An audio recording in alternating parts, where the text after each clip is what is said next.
Hello guys, નમસ્કાર. સ્વાગત છે તમારું આપણી ચેનલ રામાનંદી ઇલેક્ટ્રિક શોપ ઉપર. તો આજનો કન્ટેન્ટ છે મિત્રો આપણો રિમોટ કઈ રીતે ચેક કરવું અને રિમોટ ચાલુ છે કે બંધ અને રિમોટ રિપેરિંગ. તો મિત્રો જોતા રહો આપણી ચેનલને. આપણે શીખડાવવાના છીએ કે આમાં રિમોટ ચેક કેમ કરવું અને રિમોટને રિપેરિંગ કેમ કરવું. તો જોઈ શકો છો મિત્રો, આપણી પાસે 1, 2 અને 3 રિમોટ છે. આ રિમોટ DVB એટલે કે ફ્રી દૂરદર્શન ચેનલના છે. આ GPTLનું છે અને આ 2 DVBના છે મિત્રો. તો જોઈ શકો છો મિત્રો, આપણી પાસે 3 રિમોટ છે અને આપણી પાસે 2 ઘડિયાળના સેલ પણ છે. એટલે કોઈ પણ રિમોટ બંધ હોય, જો તમારા વેચતા હોય રિમોટ અને તમારા શોપ ઉપર તમે વેચ્યું હોય અને કસ્ટમરે ઘરે જઈ ચાલુ કર્યું અને ચાલુ ન થયું હોય ને કસ્ટમર ફરિયાદ લઈને આવે કે ભાઈ રિમોટ બંધ છે, તો તમારે કઈ રીતે એને પહેલાં ચેક કરવાનું રહેશે તમે જોઈ શકો છો. રિમોટને પહેલાં આપણે નવા સેલ નાખીને જોઈ લેશું. નવા સેલ લગાવી અને આ રીતે જરાક ગોળ ફેરવી લેવાના, જેથી કરી પરફેક્ટ બેઠા છે કે નહીં એ આપણે ખબર પડી જશે મિત્રો. અને જોઈ શકો છો તમે. હવે આપણે આમાં બટન દબાવશું. જોઈ લ્યો મિત્રો, બટન દબાવવાથી અહીંયા બ્લુ કલરની લાઈટ થાય છે મિત્રો. એટલે કે આ રિમોટ એકદમ પરફેક્ટ છે, ચાલુ કન્ડિશનમાં છે, આપણે કસ્ટમરને કહી શકીએ છીએ. અને જો રિમોટ બંધ હશે તો પણ આપણે ખબર પડી જશે મિત્રો.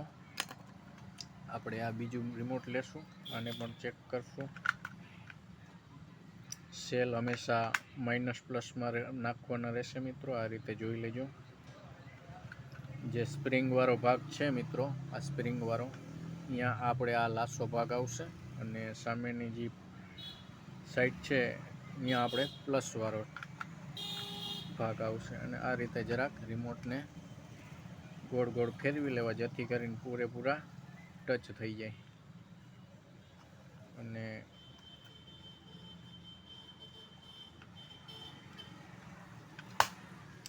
પછી આપણે હવે આને સ્વિચ દબાવશું મિત્રો. જોઈ શકો છો ક્યાંય કોઈ પણ પ્રકારનું લાઈટ દેખાતી નથી.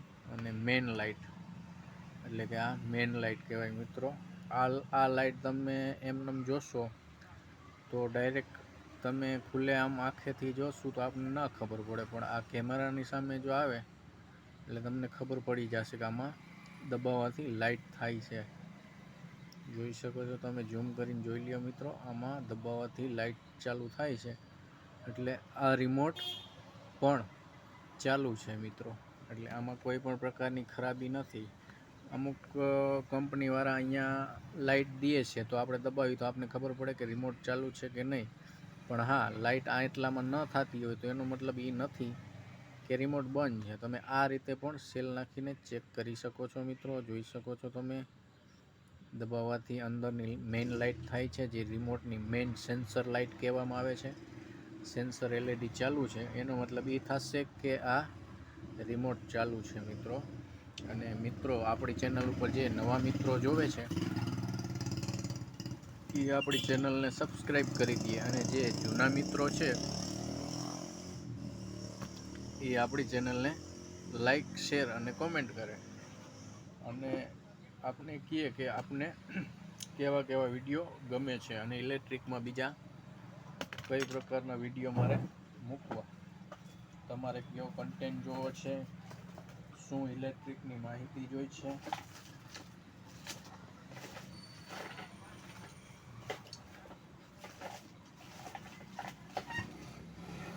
જો મિત્રો તમારે કોઈ પણ ઇલેક્ટ્રિકની માહિતી જોતી હોય તો આપણી ચેનલ ઉપર બધી જ પ્રકારના વિડીયો રોજ અપલોડ થાય છે. આપણી ચેનલને સબસ્ક્રાઈબ કરી નાખો, જેથી કરીને તમને આવનારા સમયમાં બધા જ પ્રકારના ઇલેક્ટ્રિકને લગતા વિડીયો જોવા મળે. જોઈ લ્યો મિત્રો, આ રિમોટમાં પણ અહીંયા લાઈટ થાય છે, દેખાડે છે કે આ લાઈટ થાય છે, એટલે કે રિમોટ ચાલુ છે, જોઈ શકો છો તમે. અને હા મિત્રો, બીજું કહી દઉં કે રિમોટ જો બંધ હોય અને કોઈ આપણા કસ્ટમર કહેતા હોય કોઈ રિમોટ બંધ નીકળ્યું છે અને રિપેર કરી દો, તો એને કહેવાનું રહેશે કે આમાં રિપેરિંગ કોઈ પ્રકારનું થતું નથી. જોઈ શકો છો મિત્રો, આપણે રિમોટને ખોલી નાખ્યું છે, ઓપન કરી નાખ્યું છે. અને આ અંદરનું એક રબર હોય છે. ઘણી વખત આ રબર પણ તૂટી જતું હોય છે, ઘસાઈ જતું હોય છે, પણ આ નવું ન મળે મિત્રો. એટલે આને કાંઈ આની કોઈ જાજી કિંમત ના હોય અને એ ના બદલે. અને બીજું તો આમાં કાંઈ આવતું નથી, ફક્ત ને ફક્ત બોડી જ છે. અને મેઇન વસ્તુ છે આની સર્કિટ. જોઈ શકો છો મિત્રો તમે, એકદમ સર્કિટ પતલી છે. ઘણી વખત આ રિમોટ પડવાથી આ સર્કિટ ભાંગી જતી હોય છે. અથવા તો આ જે છે સેન્સરનો લેમ્પ, એ તમને દેખાડી દઉં. સેન્સરનો લેમ્પ મિત્રો ઘણી વખત અહીંથી ખૂટા તૂટી જાય છે, તો પણ રિમોટ કામ નથી આપતું. એટલે કે ઘણી વખત એવું લાગે, કોઈ કસ્ટમર ફરિયાદ કરતું હોય ભાઈ રિમોટ બંધ છે, તો ખોલીને જોઈ લેવું કે ભાઈ આમાં કોઈ શોલ્ડર ઉખડી નથી ગયું ને, સોલ્ડરિંગનો પ્રોબ્લેમ છે કે નહીં, અથવા તો અહીંથી કોઈ આ તાર તૂટ્યો છે કે નહીં, છૂટ્યો છે કે નહીં. અને ઘણી વખત આ જે બે સ્પ્રિંગ હોય છે એ પણ લૂઝ, જો ઘણી બધી કંપનીના લૂઝ રાખેલા હોય સોલ્ડરિંગ, બરાબર સોલ્ડરિંગ ના પણ કર્યું હોય, તો એમાં આવા પ્રોબ્લેમ રહેતા હોય છે. અને મિત્રો બાકી કોઈ પણ પ્રકારનું રિમોટ રિપેરિંગ હોતું નથી, કારણ કે રિમોટને કોઈ પણ પ્રકારની રિપેરિંગ કાંઈ થાય જ નહીં, કારણ કે આમાં કોઈ પ્રકારનું વાયરિંગ આવતું નથી અને કાંઈ બીજી સાધન સામગ્રી હોતી નથી. 2 થી 3 વસ્તુ મુખ્ય છે મિત્રો. અહીંથી તૂટવું ન જોઈએ, આ છેડા એના જે તાર છે LED સેન્સરના, એ કન્ટિન્યુ લાગેલા હોવા જોઈએ, શોલ્ડર કમ્પ્લીટ હોવું જોઈએ. અને આ એક નાની IC છે, આ આપણે ઘણી જગ્યાએ મળતી હશે ઘણી ક્ષેત્રમાં, પણ આપણે અહીંયા નથી મળતી, એટલે આપણે એટલું બધું રિપેરિંગ કરતા નથી.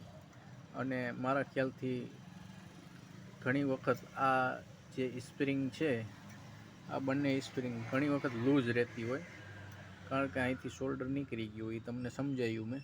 તો એ જોઈ લેવું, ચેક કરી લેવું. બરાબર ના હોય, હલતી હોય, તો આને ફરીથી આપણે સોલ્ડરિંગ કરી અને પાછું વ્યવસ્થિત બેસાડી દેવું, જેથી કરીને રિમોટ આપણું પાછું ચાલુ થઈ જશે. તો બાકી કોઈ પણ પ્રકારની રિમોટમાં કારીગરાઈ હોતી નથી મિત્રો.